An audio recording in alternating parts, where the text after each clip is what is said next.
Did you see me on The View Tuesday afternoon? Did you see when they said, we don't believe there's a Trump mandate? I said, oh, really? Did you see the former press secretary for the White House come on? I think Stephen A. is wrong. I don't believe what he said is correct. Donald Trump has the lowest approval ratings in the first month or so, or the 2 months of a presidency in American history. Oh, really? But didn't he win all the swing states?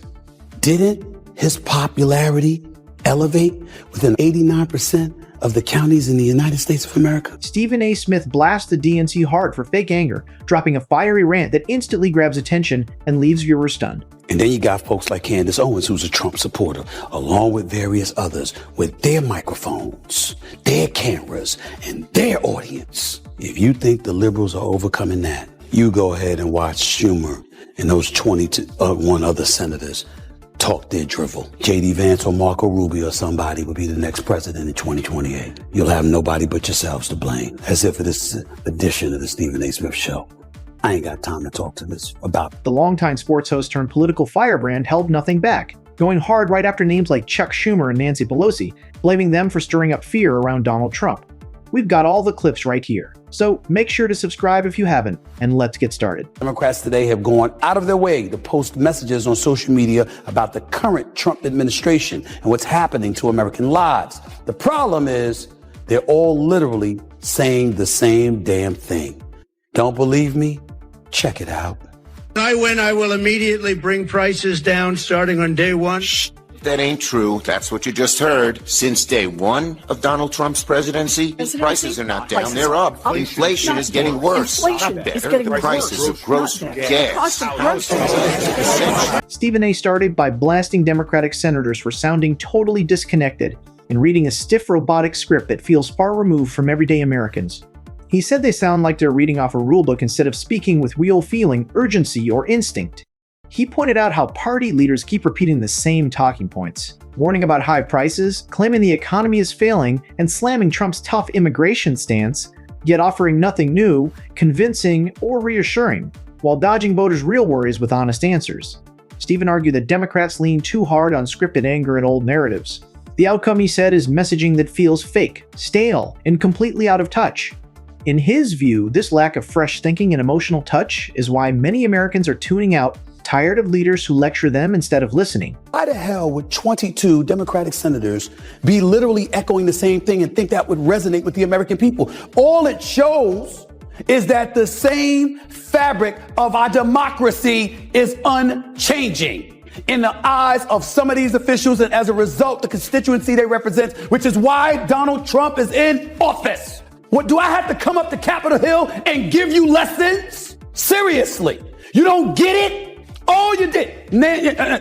Elizabeth Warren, Cory Booker, Chuck Schumer. Let's all get together. Let's put this in a prompter, and all together, albeit in separate rooms, we'll grab a microphone and say the same damn thing. And that's what's going to resonate with the American people. And then you wonder why you're no longer. Stephen A. says the Democrats' current move does exactly the wrong thing here, handing momentum right back over to Donald Trump.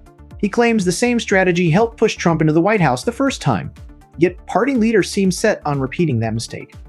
Instead of fixing their message or admitting voters are tired out, they double down on talk that feels far from real life.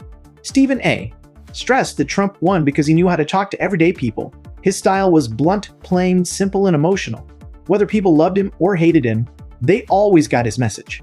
Trump talked like a normal guy, not a polished politician glued to a script.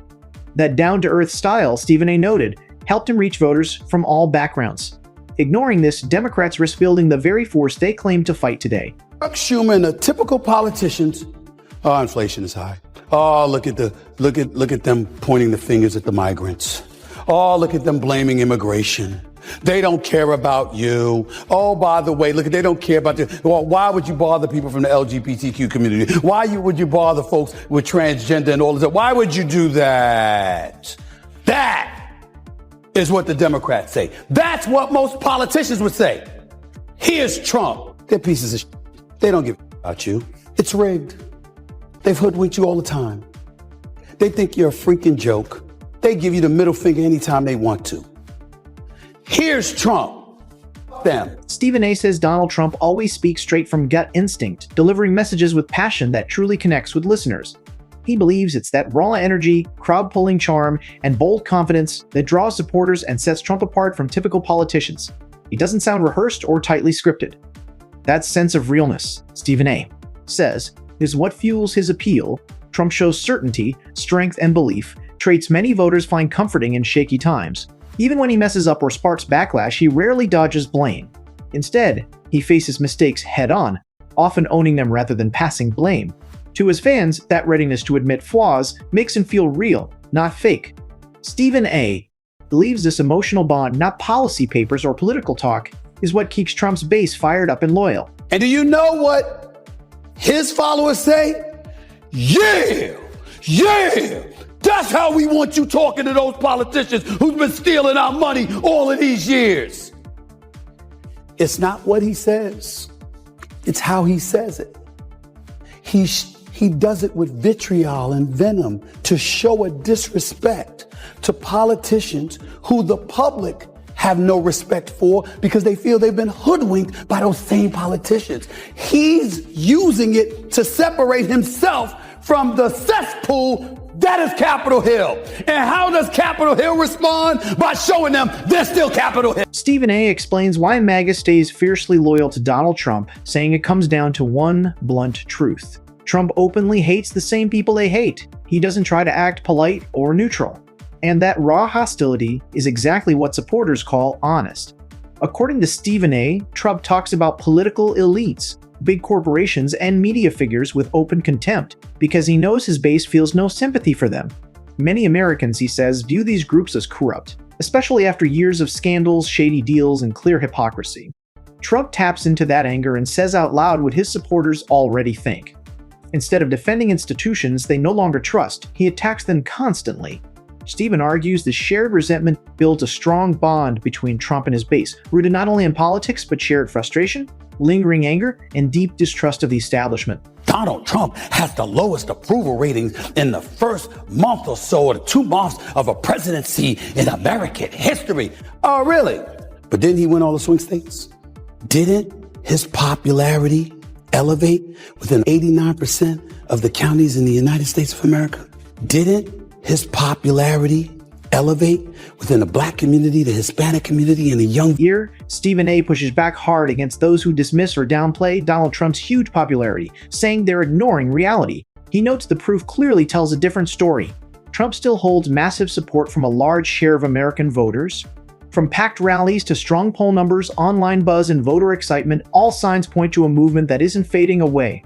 Yet Stephen A. blasts the Democratic leadership for refusing to see these signals. Instead of facing hard facts, the DNC leans on stories shaped by friendly analysts, partisan voices, and media outlets that already agree with them. In doing so, they swap reality for comfort. Stephen A. warns this echo chamber mindset is dangerous, blinding leaders to real public feeling. When politicians ignore what voters clearly see, he argues they don't weaken Trump, they actually strengthen him. Didn't he win the popular vote for the first time in 20 years as a Republican nominee? Didn't he also win the Electoral College vote? Isn't he in control of the White House?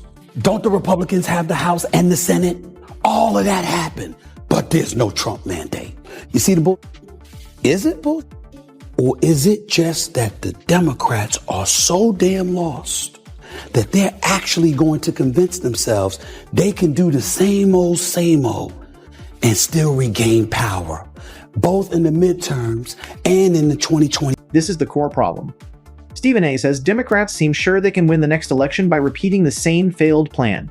They believe endlessly attacking Donald Trump, dismissing his wins, and downplaying his influence will sway voters. Stephen A. calls this thinking badly misguided. He argues nonstop attacks without self-reflection only boost Trump's image as an outsider under fire instead of offering a strong alternative. Democrats lean on fear-based talk and personal attacks voters have heard before. Stephen stresses that many Americans care less about outrage and more about results, leadership, and honesty. By refusing to change, Democrats risk looking obsessed with Trump rather than focused on the country. To him, running the same playbook while expecting a new outcome isn't strategy, it's denial. I'm here to tell you that's not going to happen because Trump has the power now. And he's manipulating the proceedings. And in case you didn't notice, One of his top boys, Elon Musk, Doge, owns X. Who else was at the inauguration? Jeff Bezos. The man running TikTok. And Lord knows who else. Stephen A. points out how surprising it was to see Trump gain support from unlikely groups, including figures from Silicon Valley who stay out of politics. These are folks focused on tech, innovation, and business, not party loyalty. Yet many found Trump's style appealing. Stephen A. says this shows something bigger than ideology. It's about power. Trump also won support from top podcasters and digital stars like Joe Rogan and Candace Owens, voices with huge audiences outside mainstream media control. Unlike cable news, these platforms speak straight to millions who distrust traditional political talk. Their support helps spread Trump's message far beyond rallies or press events. Stephen A.